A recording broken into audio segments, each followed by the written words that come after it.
Frente Parlamentar Ambientalista, nós aqui de novo aí no nosso podcast, um novo espaço que você pode estar curtindo com a gente, você que já acompanha no Facebook, no Instagram, que já acompanha no YouTube, todas as nossas atividades, também agora tem aí um podcast. A gente vai estar junto, está fazendo um especial da Amazônia, com uma turma que mais entende, um time de primeira que apoia a Frente Parlamentar desde o seu início, com o IPAM. Nós vamos estar aqui com a Érica de Paula Pedro Pinto, a Érica que já tem uma temporada muito grande dentro da instituição e que está com a gente aí, tem trabalho desde campo, aquele de base mesmo, até aí ajudando a gente com essa coisa da política pública, com o IPAM se envolvendo nas nossas atividades. Mas esse tema é muito importante porque a gente vai estar comemorando o Dia da Amazônia, né? É um dia muito especial, como eu estava falando, porque no dia 5 de setembro a gente buscou essa data aí para estar relembrando a importância da Amazônia. Nem sei se a gente vai ter o que comemorar, mas a gente vai continuar na luta. Nós vamos estar falando desse que é uma das maiores florestas tropicais do planeta, né? E, sem dúvida, uma das maiores riquezas da humanidade. Esse bioma, de mais de 4 milhões de quilômetros quadrados, dá para você ter uma ideia, 4 vezes a Mata Atlântica, né? O bioma da Mata Atlântica, ou até mesmo do Cerrado, e que tem aí 9 países, né? Bolívia, Brasil, Colômbia, Equador, Guiana Francesa, Paraguai, Peru, Suriname, Venezuela, 26% de toda a área protegida do território brasileiro, mas com muitos problemas e muita gente que ignora. Nós vamos trazer esse tema para você, vamos falar um pouco aí do que está acontecendo com essas pessoas que foram para essa região, uma floresta que tem mais de 20 milhões de pessoas vivendo dentro, mas que também tem grandes problemas fundiários. Aliás, o maior problema ambiental do Brasil, na minha opinião, e a gente tem visto isso aqui nos podcasts que a gente fez. Bom, eu já falei demais, mas você pode ver a gente, não, como eu te disse, no podcast, nós vamos estar lá em todas as nossas redes sociais e a gente vai estar falando disso também. Érica, muito bem-vinda! Esse podcast está cada vez melhor. Conta de você, Érica, dentro dessa IPAM, como é que é seu trabalho, o que você faz, sua formação, para onde você vai, de onde você vem, o que você está imaginando para a gente estar falando desse dia tão especial que a gente está comemorando aqui, comemorando não, revivendo, né, e realinhando com relação à Amazônia. Oi, Mário, tudo bom? Obrigada pelo convite, é um prazer estar aqui com você.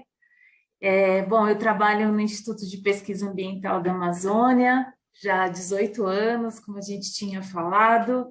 Eu sou formada em Ecologia, Mário, e eu fiz meu mestrado em Desenvolvimento Sustentável aqui na UNB.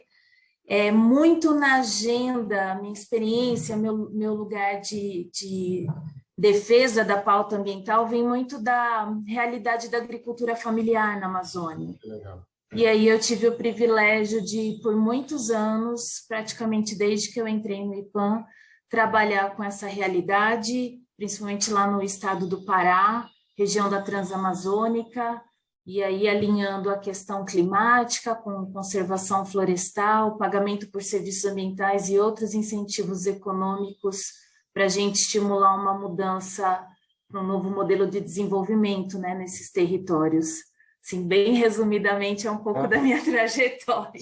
Só isso, né, que a gente vai estar isso. falando. Bom, Érica, nós vamos estar falando também daqui a pouco de muitas atividades que o Vozes da Amazônia, a Mãe da Floresta, tantas outras iniciativas estão acontecendo aí. Você vai poder ver, vamos ter shows, vamos ter tudo para chamar a atenção e num ano muito especial. Nós estamos falando de uma situação muito séria, de uma eleição também que está acontecendo aí, onde a Amazônia tem grande impacto nesse debate. A gente tem visto isso em todas as mídias, de jornal nacional até aquelas de todas as redes sociais, que a gente vê os prós e contras e muita ignorância com relação a essa floresta. Você estava falando desses movimentos sociais, desses trabalhos com os comunitários, com gente que vive aí, quilombos, tudo na Amazônia. Como é que é a realidade, Érica, desse pessoal que está na floresta, alguns que foram levados com os grandes programas do governo de incentivo, transamazônica, ou integrar para não integrar, mas que colocou essa população lá. Como é que está isso hoje para essas pessoas que vivem lá? Qual a situação?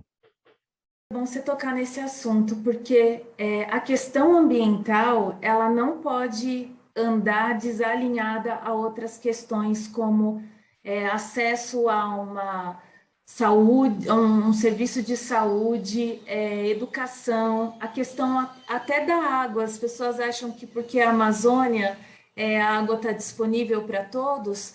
Tem assentamentos que a gente trabalhou na Amazônia e a gente conseguiu promover o acesso a quase 500 famílias dessa região à água potável. Eles caminhavam quilômetros todos os dias para ter acesso a uma água que não era de qualidade para consumo, aí impactando toda a questão de saúde.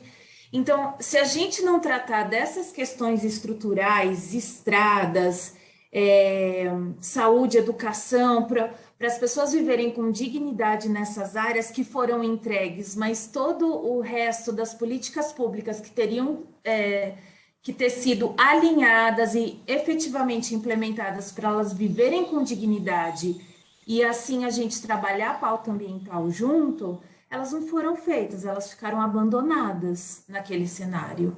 E isso se reflete no que a gente vem depois a ter de desafios, né? Então, a própria questão da produção, ela é complicada, porque às vezes o acesso ao conhecimento, a tecnologias, a serviços de extensão rural, que são fundamentais para um produtor, não dá. O acesso a mercados, né? A gente quer promover o acesso a mercados. O custo logístico é altíssimo, né? Você pega as vicinais, né, que a gente chama da Transamazônica, quem está lá no fundo da vicinal, que são aquelas estradas de terra que a gente nem consegue trafegar nas épocas de chuva, né, no inverno amazônico, essas famílias estão condenadas a não acessar mercado, a não ter valor agregado, a depender de atravessadores, a ter uma produção com pouco apoio, né, com pouco acesso a políticas públicas de incentivo. Então, o nosso desafio ele já era grande e eu considero que ele piorou nos últimos anos, né? A gente teve um desmonte de muitas políticas públicas que estavam funcionando, que estavam conseguindo colocar a produção familiar num outro patamar. E aqui eu gosto de falar de produção familiar porque a gente tem que começar a dar soluções para quem está sempre excluído da pauta, né? Quem já está incluído, quem tem acesso a outros mecanismos, é um pouco mais fácil a gente tratar. Mas essa realidade ela é muito dura e ela tem a ver com, inclusive, uma falta de reconhecimento e valorização de todos os setores da sociedade, do quanto a gente precisa preservar a Amazônia, não naquela visão dos anos 90. A gente precisa mudar a nossa visão agora e entender que essas famílias, muito dessas comunidades tradicionais e povos indígenas, eles tiveram um papel histórico na preservação de muitas áreas. Então, a gente precisa valorizar esses esforços e começar a lidar com esses desafios agora num cenário onde a gente retrocedeu muito, infelizmente. Ô, Érica, e essa questão, por exemplo, das terras não destinadas, das unidades de conservação, né, das terras indígenas, que também são protegidas pela Constituição, como patrimônio de todos nós, não é terra indígena. A gente ouve aquelas barbaridades dizendo que tem pouco índio para muita terra. Não, essa terra é nossa, né? Como é que interagem essas famílias que estão aí nessas regiões, né, colocadas à própria sorte, né? Como é que elas interagem com esses grupos? Essa questão é fundamental, porque você tem, vamos lá, né? As unidades de conservação e as terras indígenas, elas são comprovadamente um freio à expansão do desmatamento, né? Isso Não é é um importante. desmatamento O que freio. gera distribuição justa de riqueza. A gente está falando de um desmatamento que só agrava a desigualdade social e que está colocando o próprio agronegócio, grande, médio, pequeno, em risco. A gente vai perder nos próximos anos bilhões de dólares só na cadeia da carne e da soja. Então, assim, não tem conta que feche. Se a gente não fizer nada agora, o preço a ser pago nos próximos anos é muito maior do que o investimento que precisa ser feito hoje. A gente tem uma pesquisadora que publicou na Nature recentemente um estudo e ela mostra como que as áreas agrícolas vão saindo do ótimo climático, né? Ou seja, da situação do clima ideal para ter uma produção viável. E isso é assustador, porque até 2060 a gente perde mais de 70% dessas áreas nesse ótimo climático, né? Que são as condições ideais para a produção.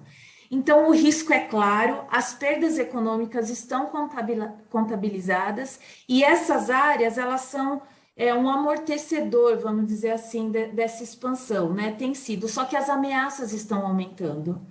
Então, quando você tem um direcionamento, um sinal das nossas lideranças no governo, de algumas, de que essas áreas são muito grandes para tão pouca gente, a gente está reforçando que essas áreas sejam invadidas. Se você pegar o CAR hoje, tem um monte de sobreposição de terras invadidas em áreas em UCs e terras indígenas. E ainda temos o problema das áreas não destinadas, que ficam ainda mais vulneráveis à invasão. E ao invadir, a gente perde tudo. A gente perde riqueza, a gente perde oportunidade, a gente coloca em risco aqueles que não merecem estar em risco, que poderiam estar trabalhando para uma agenda positiva, em prol de um setor que não tem nada a contribuir na sociedade até o momento, né? Bom, a pergunta que eu ia fazer é exatamente em cima disso, da questão do CAR, dessa regularização fundiária. Eu até falei que talvez fosse o maior problema ambiental do Brasil. E eu percebo claramente uma sabotagem hoje com relação a não fazer o Código Florestal, que já era ruim, foi aprovado em 2012 e até agora não foi implementado. Eu acho que do estado do Pará, por exemplo, teve um avanço com a questão do CAR, no Mato Grosso, né? Mas no resto do Brasil não existe. É uma situação muito grave. E como é que a gente vê isso para esse produtor que está lá, que, em tese, o governo deveria ser aquele que faria seu CAR, faria a validação, né, reconheceria, inclusive, aquela propriedade dele naquela região, e que a gente não percebe isso quando vê uma análise como faz o Observatório do Código Florestal, vários outros que analisam a situação desses cadastros, a validação desses cadastros. Como é que vocês veem isso? Com quem está lá na ponta? Olha, para você ter uma ideia, toda vez que a gente faz o desenho de um projeto e constrói as parcerias para ter apoio para implementar esse projeto, a questão do CAR é primordial. Ela tem que ser o primeiro passo para a gente fazer qualquer outra coisa, não tem como. Então, essa tem que ser a primeira estratégia. O problema é que o CAR ele está com uma falta de coordenação entre poderes que está inviabilizando o avanço dessa agenda. Eles não estão conseguindo ser validados, né? O processo está moroso e a gente tem todas essas questões de sobreposição ainda que, como ele é declaratório, ninguém pode arbitrar, né? O que está valendo ali. Então, eu acho que a primeira questão que a gente precisa retomar é o papel das instituições responsáveis por essa agenda e a coordenação desses esforços. Essas pessoas precisam dialogar e precisam viabilizar. É como você falou, parece uma sabotagem mesmo, né? Para o negócio não andar. Então, a gente precisa viabilizar.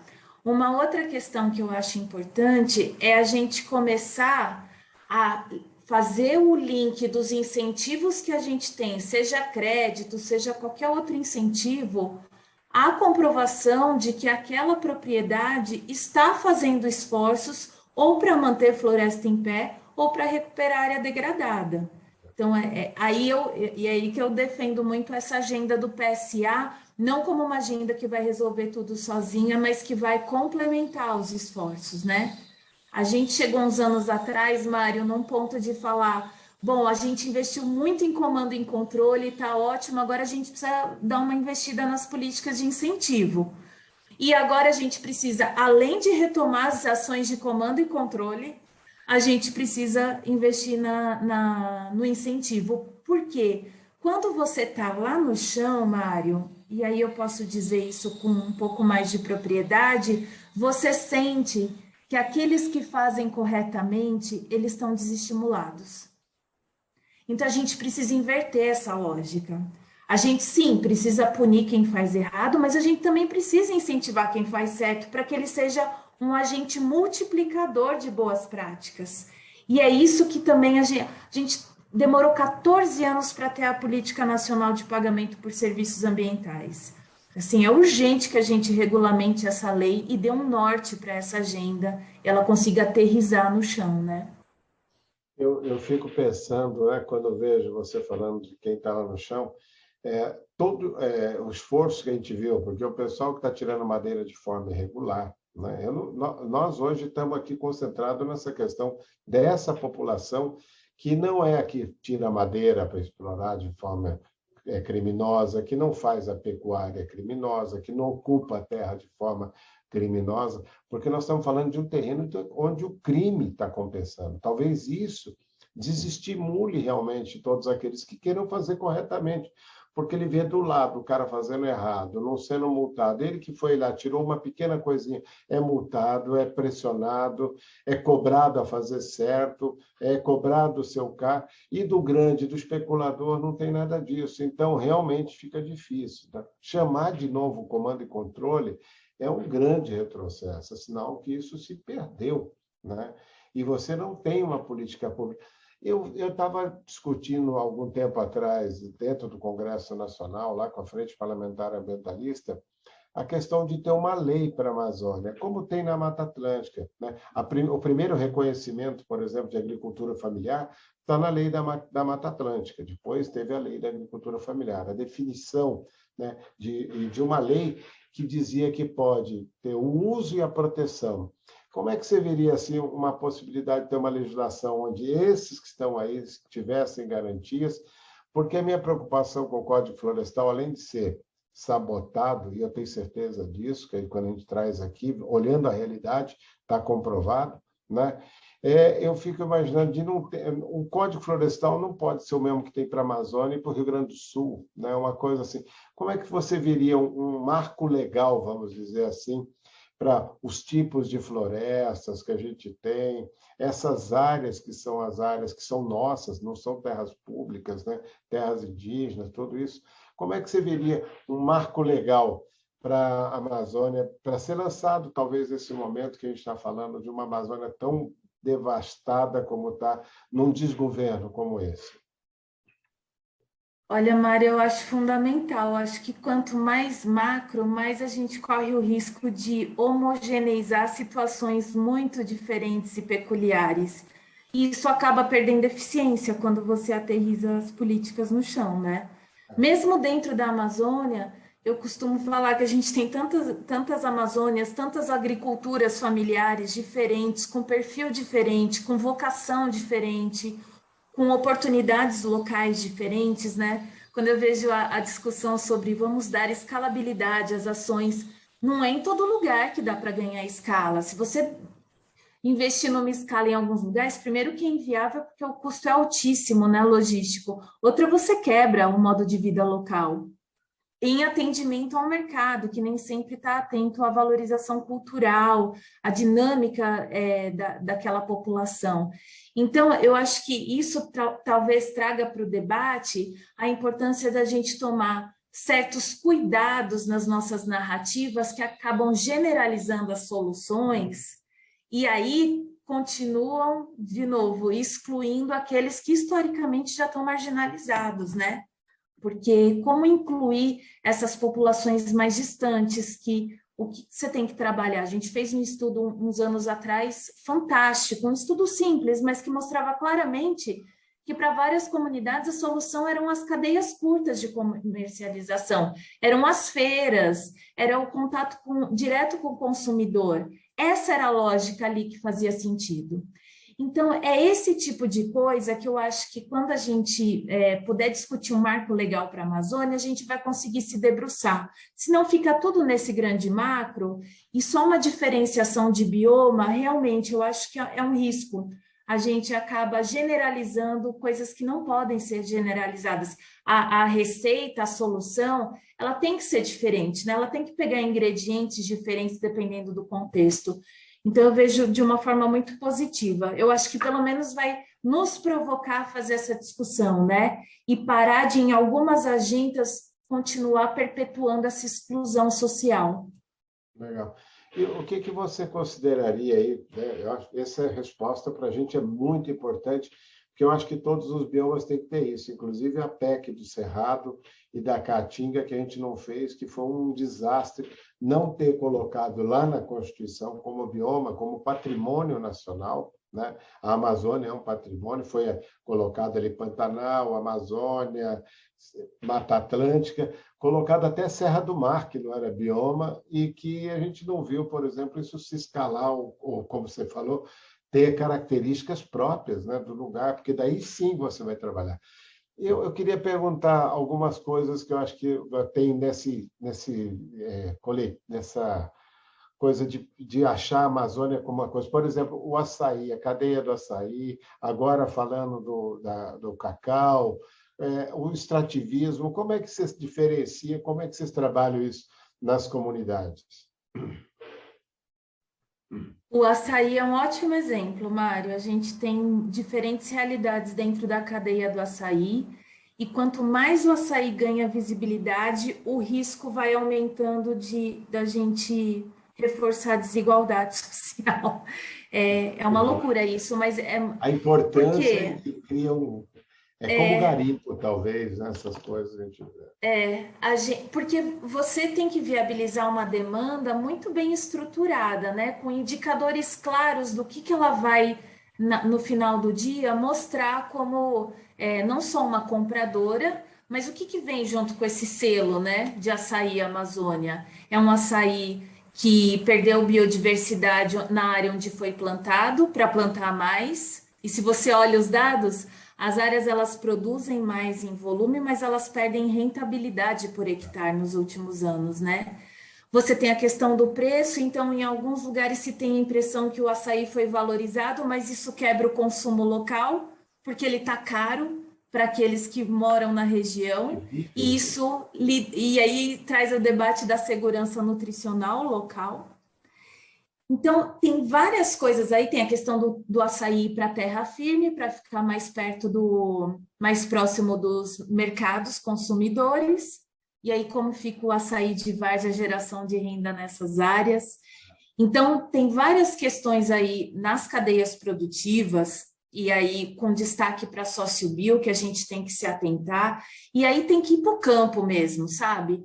Não dá para de Brasília a gente resolver o problema, tem que ir para o campo ouvir quais são as dores dessas pessoas no campo, porque essas comunidades, algumas estão sendo, entre aspas, salvas pelo meio de campo que algumas organizações fazem para tratar dessas questões, para falar o que é realmente sustentabilidade na cadeia, o que é o comércio justo, mas talvez a grande maioria esteja de fora desse debate. E aí a gente precisa realmente direcionar a política pública para tratar, primeiro, para dar visibilidade a esses problemas, né? E segundo, para a gente trazer uma solução diferenciada, porque é isso. Se por um lado você dá visibilidade sem pautar, você começa a perder esses indicadores socioeconômicos, ambientais no meio do caminho. E aí, quando você vai ver esse açaí, só por ser da Amazônia, não quer dizer que ele é sustentável, né? Então, tem várias questões querendo dentro. criar uma grife, né? E isso vai para o Exato. cacau, isso vai para farinha de mandioca, isso vai lá para os produtos.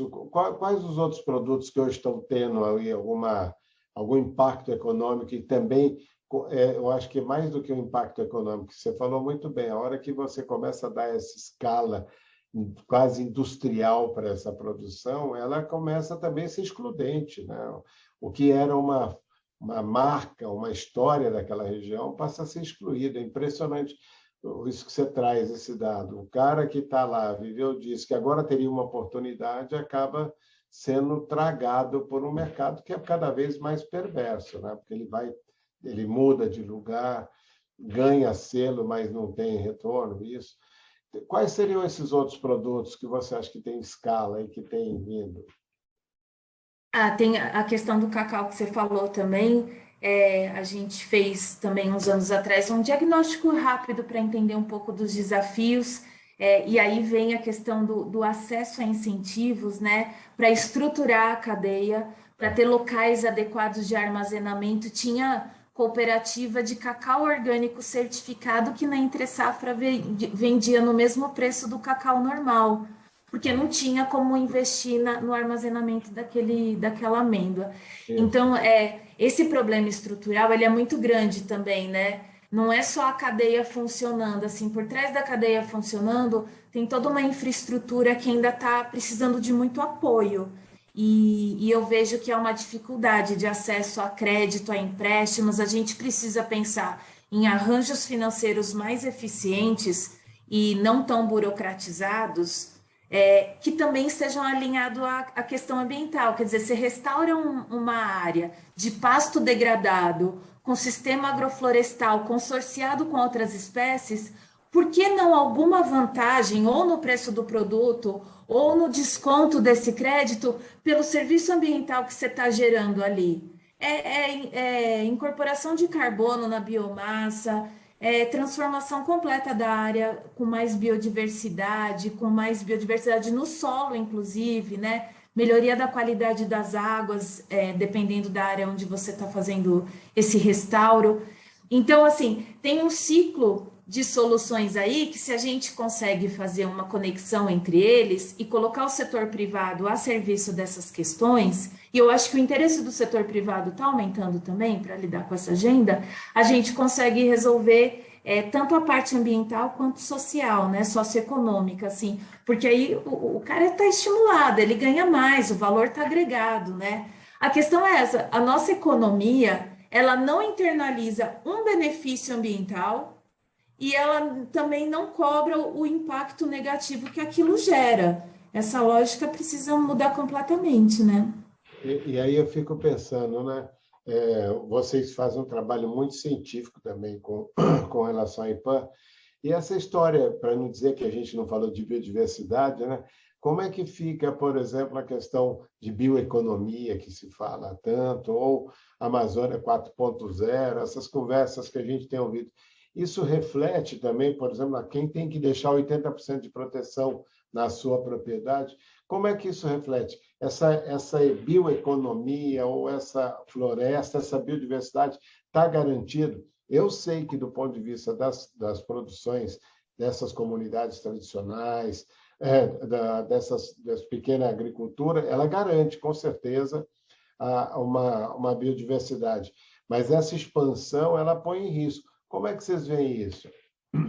A gente está fazendo uma reflexão sobre qual é a bioeconomia que a gente acredita, né? Exatamente para entender quais são os alicerces que vão manter uma bioeconomia atingindo o objetivo que se quer, que é uma economia baseada na biodiversidade, mas com inclusão social, com distribuição mais justa de renda nessas cadeias da sociobio, com a capacidade de frear desmatamento, porque a ideia é essa, né? Se você começa a valorizar a floresta em pé e fazer girar uma economia baseada na conservação, a ideia é para frear o desmatamento, para aqueles vetores de desmatamento históricos que a gente tem, né? Agricultura que a gente chama de corte-queima, extração ilegal de madeira, pecuária extensiva de baixa rentabilidade, tudo isso começa a perder competitividade. Então, a gente precisa investir nisso. Mas eu acho que também, Mário, a gente pode cair na mesma armadilha quando ganha escala. Então, tem que ser a bioeconomia que olha para todos esses fatores, né? O que a gente precisa criar indicadores muito claros, não Isso. indicadores só para essa bolha científica, né? Não pode ser uma coisa complexa que o produtor lá não vai entender. Ele tem que entender, tem que ser indicadores claros, que desde a ponta, desde o produtor, eles sejam compreendidos e trabalhados juntos para garantir aquela bioeconomia, sim, está promovendo o desenvolvimento social. Aquela bioeconomia não está promovendo. E aí, essa que não está promovendo os indicadores que a sociedade quer, que os produtores querem, ela tem que começar a perder competitividade, Exato. né? Porque senão a gente não inverte essa lógica. e cai no mesmo modelo econômico de sempre, que sempre gerou danos ambientais em prol do lucro, simplesmente o lucro. Então, a mudança dessa lógica, eu acho que passa, inclusive, por essa linguagem clara, viu, Mário? Eu tenho cada vez mais me incomodado e prestando atenção na forma como a gente comunica o nosso trabalho para a sociedade, como que a gente engaja os produtores, as comunidades tradicionais nesse debate. Isso é muito importante para a gente garantir resultado, para que eles tenham qualificação para cobrar esse resultado também. E aqui no bate-volta, as ONGs é que são culpadas pela destruição da Amazônia? Nossa, o que as ONGs já fizeram de trabalho que era para governo ter feito. Pois é, eu acho que é importante a gente falar um pouco disso. Eu me lembro de pelo menos umas 3 CPIs contra as ONGs que terminaram porque chegam em políticos, chegam em grandes grupos aí de interesses, né? E quem conheceu os governadores que a gente tinha até então pela Amazônia, a gente sabia como é que era a situação política até da região, então tinha que arranjar um culpado. E essa história de colocar para as ONGs, como é que essas comunidades veem essa atuação da ONG? Eles acham isso como uma ameaça, como diz o governo? Nada. A questão assim, é uma narrativa muito perigosa. Eu já perdi amizade com metade da minha família porque reproduz sem saber essa informação falaciosa e a gente que trabalha no terceiro setor, em ONGs, a gente trabalha pra caramba para fazer um diálogo de engajamento de todos, para realmente promover projetos na ponta que gerem resultados. A gente é auditado pelo TCU, por outras auditorias externas. Cada lápis que você compra, você tem que comprovar. 1 centavo que você vai mudar, você precisa pedir de autorização. Então, é um mundo que, quando a pessoa desconhece, ela cai fácil numa narrativa onde as ONGs fazem o contrário disso.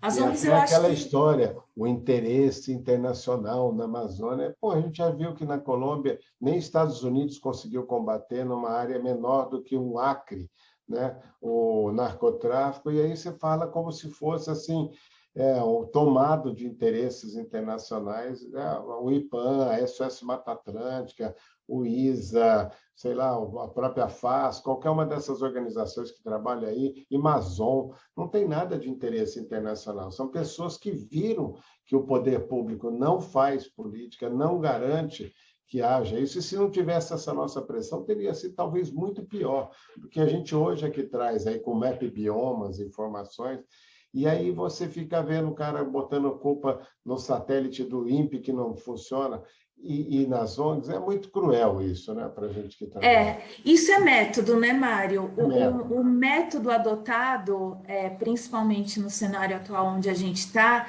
é de você tirar a credibilidade daquele que faz em prol do meio ambiente para conseguir apoio da sociedade para colocar um novo modelo na mesa, que é um modelo devastador. Então, assim, se realmente a preocupação fosse internacionalização da Amazônia, a gente teria uma frente de proteção da Amazônia muito melhor do que a gente tem. O crime organizado não estaria instituído em vários locais, com apoio de setores, inclusive, de alguns políticos envolvidos nisso. Então, o que a gente precisa para desconstruir essa narrativa, primeiro é dar mais visibilidade do que nunca ao trabalho que a gente faz, né? E segundo, a gente precisa tirar essa visão da sociedade, deixar a sociedade vulnerável a essas narrativas, porque é para apoiar um método, é para apoiar um novo modelo de política que devasta, que está em prol de interesses de poucos, e aí é o grande perigo, né? E quando a gente fala desse cenário todo, eu fico refletindo, por que ninguém está incomodado, já que está todo mundo incomodado com a Amazônia, por que ninguém está incomodado com quem invade as terras indígenas com armas e mata criança, e mata as mulheres, e essas comunidades às vezes têm que fugir, perdem o território. Então, assim, o debate está tão esquisito, Mário, tá? E aí Uma coisa que eu acho que combate também isso, eu acho que a nossa produção de ciência, informações, conhecimento qualificado, ele precisa chegar na sociedade de uma forma mais didática. Isso eu acho que a gente ainda não faz muito bem. Então, a gente precisa aumentar o diálogo, assim como nós mesmos fizemos várias vezes dentro do Congresso, de dialogar mais com os parlamentares. Vamos sentar sobre esse assunto e gastar 3 horas falando dele e entendendo qual é a tua visão, qual que é a minha, onde está errado. Vamos também revisitar a nossa visão, né, para não ter aquele tom arrogante e criar mais resistência ainda a esse diálogo que a gente quer fazer. Então, acho que esse é um papel muito importante, o papel de melhorar a capacidade dos jornalistas falarem da pauta ambiental. Eu acho que é uma agenda que a gente deveria investir. Eu acho que há um interesse nisso e a gente precisa investir, porque eles que comunicam numa linguagem gostosa para a sociedade, eu falo, nossa, eu me comunicando, parece aqueles relatórios técnicos chatos de ler, mas o jornalista, ele tem a pegada da comunicação. Então, eu acho que fazer uma aliança maior para entrar numa desconstrução dessa narrativa esquizofrênica de que ONG está a serviço de organizações internacionais, eu acho que é um bom caminho, sabe? Um caminho da paz. Você tem toda a razão. A gente faz um trabalho lá na frente parlamentar. Aliás, é a única frente parlamentar que tem sociedade e os parlamentares. Aliás, agora também a frente indígena, né, com a deputada Joênia, tem trazido isso. Mas nós temos os grandes parlamentares que nos ajudam, e teve uma pesquisa que foi feita agora lá dentro do Congresso, com a Pulso, vários dos parceiros nossos, mostrando que mais de 70% dos deputados da Amazônia votaram contra os interesses da Amazônia, né? A favor desses interesses desses grupos. Ou seja, aquilo que já é difícil trabalhar sem uma política pública fica muito pior.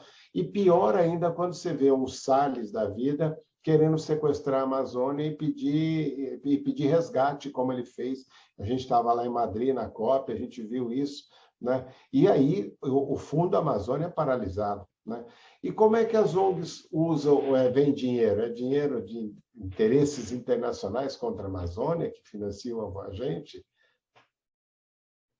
Como é que se ganha hoje uma ONG? Onde traz o recurso para fazer um trabalho como esse de agricultura familiar, coisas desse tipo? O IPAM, Mário, tem organizações não governamentais que têm uma certa flexibilidade de definir sua agenda, porque entra muito recurso de doação, né? Isso. Que a gente chama de recurso livre. O nosso é praticamente todo baseado em projetos. Então, como funciona? No caso do IPAM, né? A gente trabalha primeiro entendendo a demanda local, né? Qual que é a demanda? Então, a gente trabalha lá na região da Transamazônica.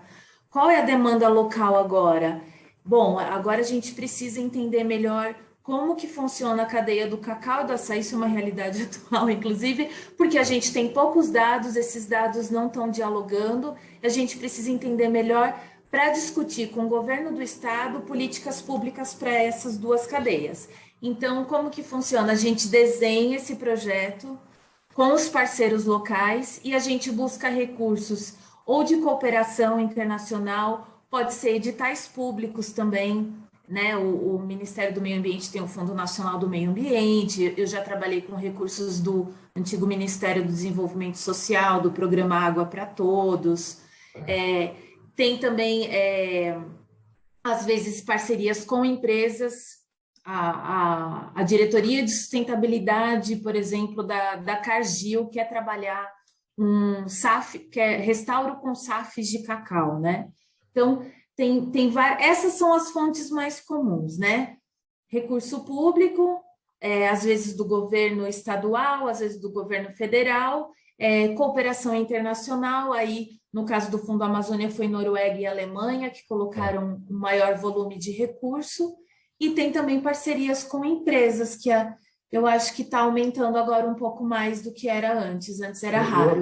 Lógico que eu fiz uma provocação para mostrar que nada disso entra assim, dinheiro que vem, chove lá de fora para jogar contra a Amazônia. Como você falou, a gente é auditado demais. Eu que sou fundação, né, pela SOS Mata Atlântica, 40, praticamente 35 anos, tem Ministério Público, tem tudo, é muito mais controle do que, às vezes, o próprio governo que aloca seus recursos aí de forma ruim, né, para poder desestruturar as situações.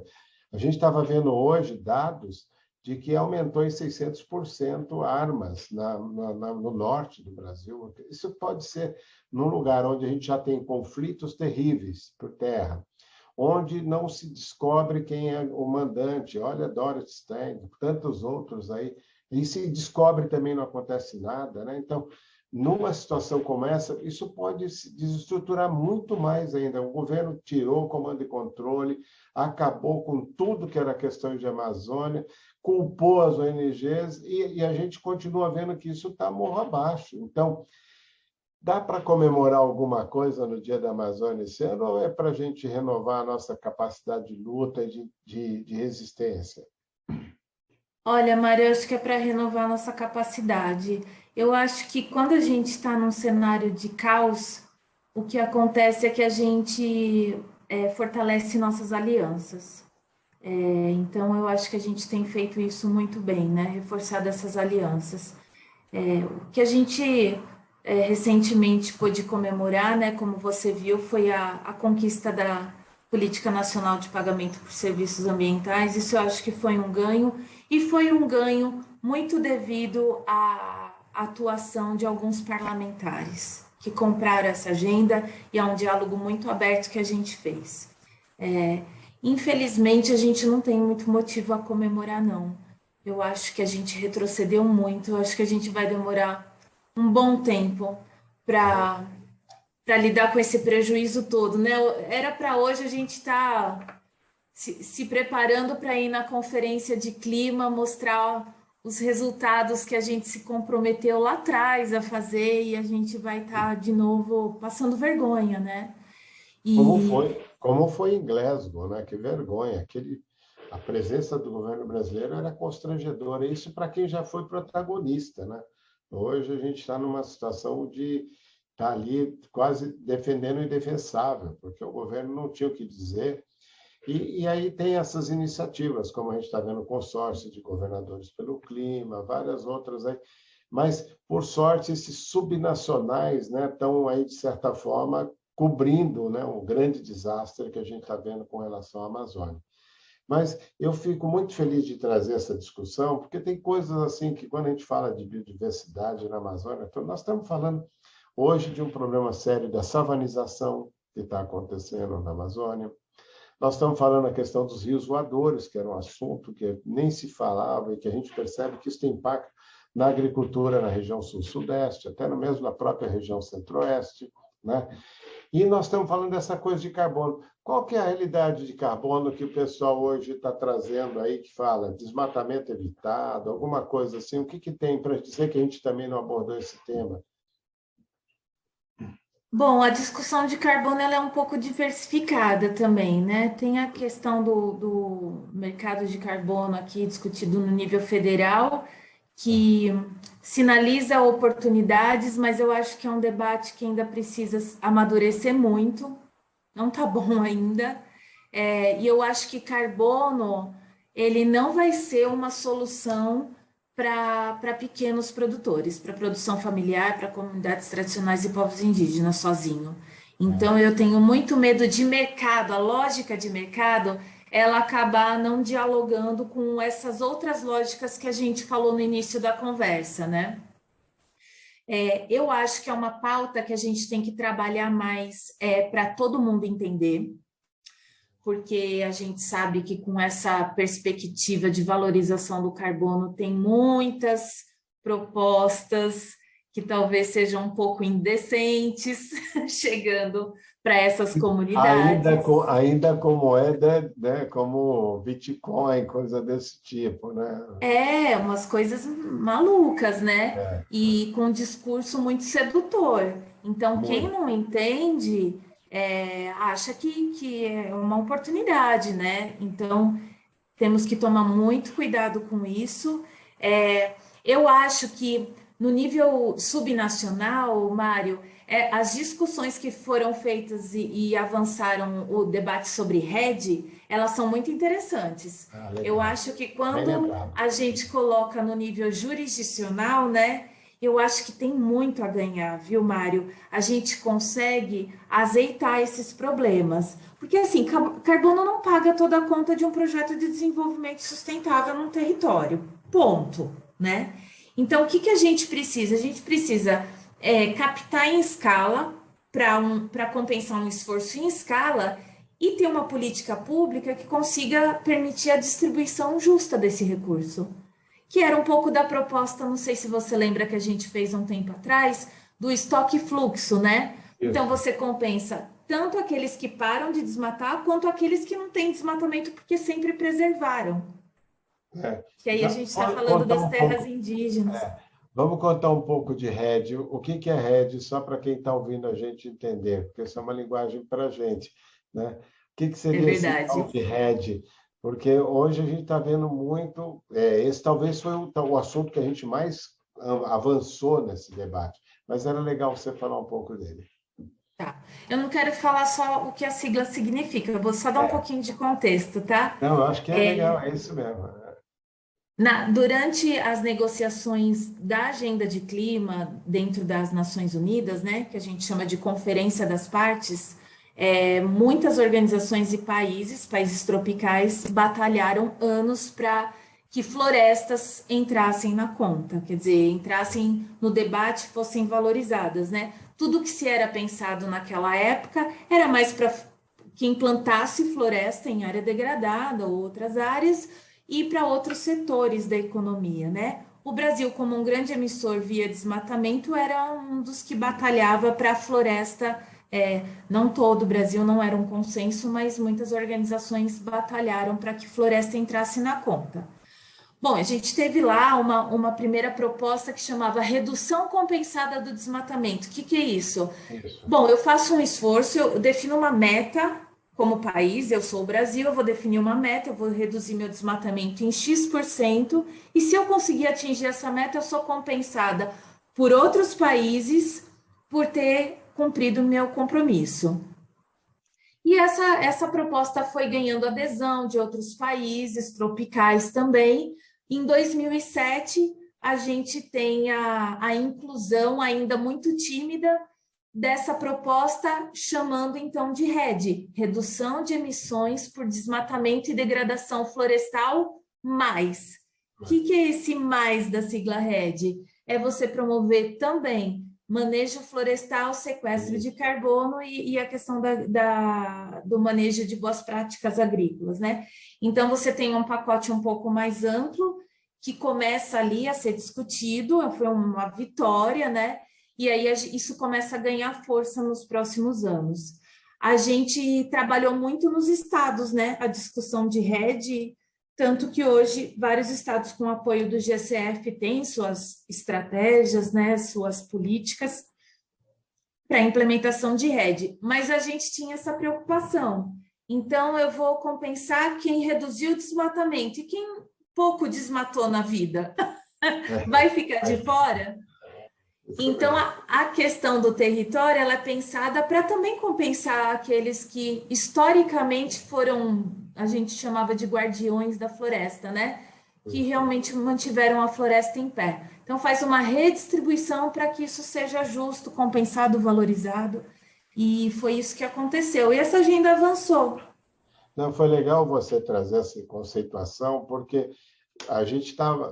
Isso não é isolado, não é uma coisa que foi pensada lá. Isso depois entrou naquela NDC brasileira no Acordo de Paris, que é a norma nacionalmente determinada, que o Brasil iria restaurar 1,5 milhão de 15 milhões de hectares, reduzir né, a recuperar pastagem, 50 milhões de hectares, e a reduzir o desmatamento. E aí sim, esse RED estaria como uma das demandas, por isso que o Brasil leva isso para o Acordo de Paris, e que dá uma condição boa para o Brasil ser um grande negociador, né? O que nós perdemos foi depois a gestão ambiental do Brasil. Perdemos muito. Acho que, como você falou, nós vamos demorar muito para restabelecer aquele ponto que a gente tinha. Mas eu estou aqui já chegando no nosso final e eu estou entusiasmado com essa conversa. E a gente, se fosse falar da Amazônia, tem muita coisa para falar, das cidades, por exemplo, que não tem saneamento, tantos problemas.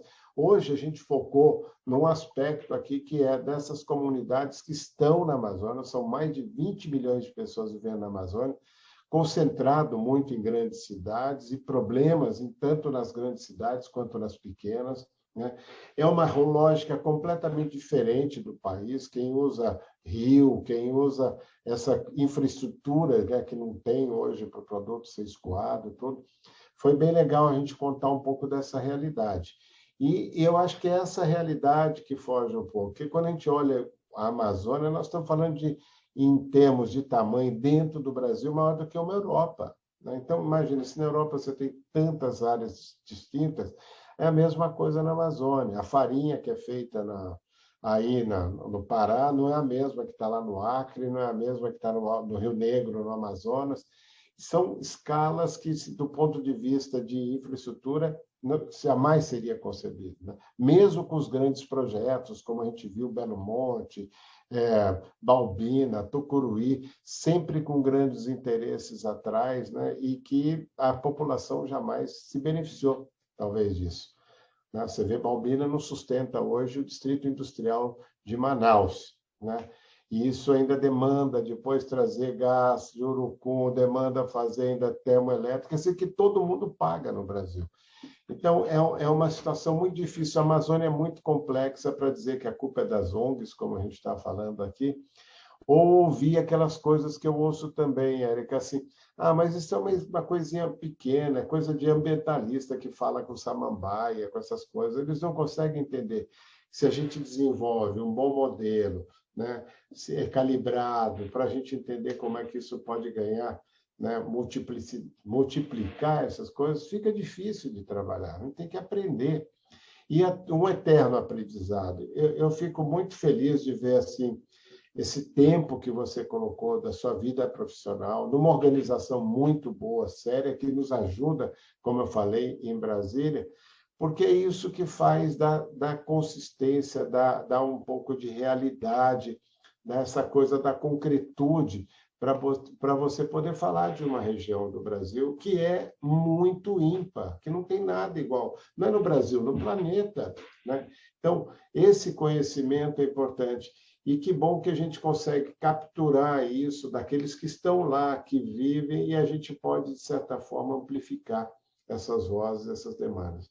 Eu fico cada vez mais pensando assim, nós vamos entrar realmente numa semana de falar de Amazônia, né? Eu não quero nem usar o termo comemorar, mas é um tema para a gente pensar. A gente fez pesquisas agora para a questão eleitoral, eu até tinha marcado aqui para falar um pouco disso, com a Action, lá na FAS, na Fundação Amazônia Sustentável, para ver como é que as pessoas que estão na Amazônia pensam a Amazônia.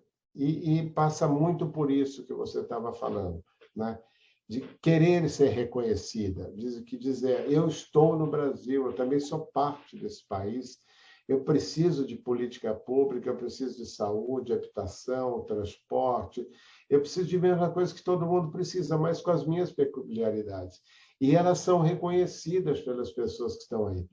E a gente viu com a atuação em Brasília, fazendo um levantamento, Érica, que não estão falando a mesma coisa. O político lá ele está competindo, pensando na mesma lógica de uma região sul-sudeste, e quanto é que eu levo nisso? O veneno que está aí destruindo, né, para todos, cada assunto que a gente tem pego, a questão das anistias, né, dessa questão de liberar um garimpo, estão aí com senadores, né, da região pedindo falando que vai faiscar. Não tem faiscar, quem leva uma máquina de milhões para dentro para dentro da floresta, ou quem não poder botar fogo numa máquina que é a serviço do crime, que é para lavar dinheiro com ouro. Então, a gente está vendo hoje grandes conflitos. E eu fiquei muito feliz, eu tinha uma expectativa de falar um pouco mais dessa história da Amazônia, mas eu acho que foi muito providencial a sua vinda, Érica Pelipan, para dizer o seguinte: vamos ver esses que estão aí. São esses que são a Amazônia. Esses que sempre foram ignorados, mas que resistiram de uma forma fantástica e onde a gente tem, talvez, que beber da fonte, porque aí realmente está uma solução para a gente trazer a bioeconomia, a Amazônia 4.0, qualquer outra coisa. Se a gente não entender isso, nós não vamos entender nada, porque as lógicas que foram colocadas para a Amazônia foram lógicas predatórias, que não deram resultado e que não é esse o caminho e que a gente tem que mudar. Eu não sei se eu estou assim, que é muito apaixonado pela história da Amazônia. Aliás, eu estou saindo da SS Mata Atlântica para ir trabalhar com a Amazônia. O pessoal aí até fala assim, falaram assim, ele deixou de ser um moita atlântica, porque se comparar com a Amazônia não tem nem comparação. Então, eu acho que depois disso, eu queria sentir assim de você, o que você acha, assim, qual que seria o sonho da Érica dentro de uma organização não governamental que já conheceu toda essa realidade? O que você imaginaria da gente poder estar fazendo, que você sente lá numa conversa, olho no olho, com uma mulher que é quem cuida de criança, cuida da economia, cuida da segurança alimentar, cuida de tudo, da água que bebe. Como é que você vê isso, como quem teve aí frente a frente, e vê as angústias desse povo, e vê o que ainda move, qual é a fé que move essa gente? Olha, esse sonho, ele está bem atual. Eu estou com muita vontade de retomar uma frente de engajamento de jovens, dos jovens filhos dos produtores, dos jovens filhos do extrativista, dos jovens indígenas. Eu acho que essa é a pauta. Sabe por quê, Mário? A Amazônia, se ela entrar no colapso que está previsto, se a gente não mudar urgente a nossa postura, a gente roubou, a gente saqueou o futuro desses jovens, né? Isso está dado, e a gente tem dados. Não adianta o pessoal vir com um papo furado, que a gente tem dados para mostrar. A gente tem como comprovar isso. Isso não é uma hipótese, é uma realidade, infelizmente. E eu acho que esses jovens que vão herdar esse futuro, né? Eles têm que ser parte desde já da solução, porque dentro de todos esses desafios que a gente enfrenta, a área rural, seja a área rural do extrativismo, da produção familiar, né, do assentamento, ela é uma área pouco atrativa para o jovem, né, Mário? É uma vida muito sofrida, e não é à toa que muitos deles vão embora, vão estudar fora, não voltam mais. Então, eu acho que a gente precisa criar mecanismos para eles serem as grandes lideranças que vão tocar essa agenda que a gente está falando hoje, nos próximos anos. Então, investir na formação deles, entrar com força na pauta de mudanças climáticas, de produção sustentável, dentro do currículo das escolas. Tem as casas famílias rurais, viu, Mário? Que é um trabalho incrível, não sei se você já visitou, se não, já fica a minha dica aqui. É um trabalho muito bacana. Então, eu colocaria a juventude no destaque aqui no final da nossa conversa como a grande luz que eu acho que a gente deve investir, olhar para todos os problemas que a gente conversou agora, mas olhar a juventude como parte da solução, engajar no enfrentamento desses desafios. E toda vez que a gente engaja eles em alguma ação, por pequena que seja, a gente vê que vem um brilho nos olhos, sabe? Que vem um monte de reflexão interessante que eles fazem, porque eles estão ali dentro, né? É diferente de um estudante do Sudeste, lá para a Amazônia, cheio de soluções. Vamos unir, né? Vamos trocar o conhecimento, vamos pôr a USP dentro da Amazônia e fazer um hub de união de conhecimentos, né? De quem está lá na realidade local com quem traz ideias inovadoras de fora. e achar um caminho próprio, uma identidade própria, né, para a Amazônia. Então, acho que é isso. Legal. Ô, Érica, qual que é o caminho para conhecer o que faz o IPAM? Onde é que a gente busca informação do IPAM e do que vocês fazem? A gente tem um site www.ipam.org.br e lá tem as nossas ações em diversos temas, tem nossas publicações na biblioteca, tem as vagas abertas para quem quiser Opa! trabalhar com a gente. Que Tem os legal. contatos dos nossos escritórios, a gente tem escritório no Mato Grosso, Acre, Pará, Maranhão, aqui em Brasília, né? Então a gente está bem espalhado. E é legal porque as pessoas vão conhecer o que faz o IPAM, é impressionante. E é um grande parceiro da Frente Parlamentar Ambientalista. Desde o primeiro momento, acho que eu com o Paulo, que já era amigo de muitos anos, né, que a gente já vem acompanhando, mas de uma imensa condição de tantos profissionais que se dedicam e que fazem, né, a Amazônia ser representada numa organização como essa. Aí eu estou agora fazendo esse nosso encerramento. Primeiro, é dizer o seguinte, que vale a pena conhecer essa realidade amazônica, vista não só por nós.